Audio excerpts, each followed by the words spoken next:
Okay, so let's talk about the importance of being strong when no one is looking.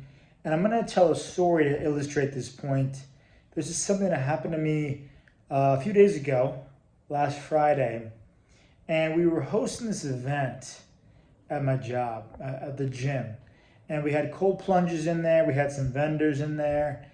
And there was essentially like a lot of energy, a lot of people doing different things. And my coworker was pushing me to do the cold plunge. He said, "You gotta do the cold plunge, you gotta do the cold plunge, come on, come on, come on." Pushing me to do the cold plunge. Now, I've done cold plunges before, and that wasn't my first rodeo, but he was really pushing me to do it. And I said, "No, I don't wanna do it. Come on, come on." And it got to the point where it's like the people that were hosting the cold plunge were looking at him like, "Why don't you do it? Or why don't you both do it together?" And he wasn't buying that.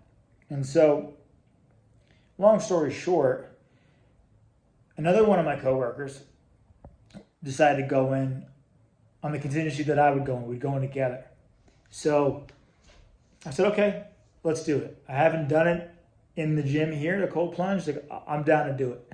So as I was preparing to go, I was changing my clothes to go do the cold plunge, the initial coworker that was pushing me, he took my spot and went in the cold plunge. And I come out dressed now like, what's going on, right? And, he looked over like, "Pussy." And I'm confused because I'm saying I'm going to do it. I'm ready to do it. And I'm getting this in response, right? And so it was funny. He did his little thing and he got out and people are still gathered around. And they're like, "Okay, now hop in." I mean, I'm standing there in my trunks. Like, I'm going to go in. So I go in, and there are people standing there around me. There was the whole group that was gathered for this whole thing, right? And then everybody leaves. Just gradually, I'm sitting in there for a few minutes. It's a minute and a half, and then it's 2 minutes. And people are walking away. And then it's just me in the cold water, and the guys that are hosting it, they're there, and I'm making conversation with them. And there's a couple things here, but one is when you do something hard, there is a sense of suffering that's involved, right? And especially as a man, this is important. I don't mean to seek out suffering, but to seek out a worthwhile purpose or meaning. And inevitably, along with that purpose or sense of meaning, suffering is a natural byproduct, is a natural part of the process of pursuing that thing. If you really shoot for a worthwhile goal, there is going to be some level of suffering. Me becoming a better personal trainer, it's freaking hard. I have to sit down with people. I have to do consultations. I have to try to sell. I have to provide value. I have to work on the programming for the workouts. I have to coach them through the workouts, to be present, feel out their moves a lot more than I initially expected. There's a degree of suffering. Now, I'm not comparing this suffering to suffering throughout the world, of immortal suffering. This is different. Okay, we're not going there in this video. And so I was sitting there in that cold plunge, and part of me wanted to feel bad for myself, create a story around this. Everybody left.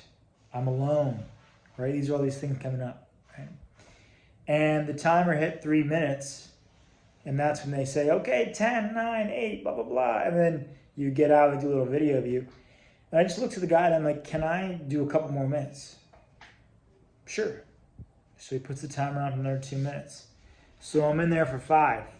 And I'm sitting there another 2 minutes making conversation with these guys. And I'm talking to one of the guys about this very topic, purpose, suffering, and how you can talk, or you can say all these things, but unless you're willing to back it up, unless you have the action to back up all the things you're saying, what good is your word? Where's the integrity there? And I've caught myself slipping on this in the past and still have some things to make up for on this. But it's so true, right? And it's like I have become, and really literally the last few days, weeks, much more cognizant of what I'm speaking, what I'm saying, and how sometimes silence is the best response. Sometimes restraining oneself with the inner knowing that I'm good. I don't need the validation or the mirroring or the affirmation on what I'm doing or how I'm moving. I'm good. Once you have that, everything changes. And that's the important part of being good on your own. Being strong when no one is looking.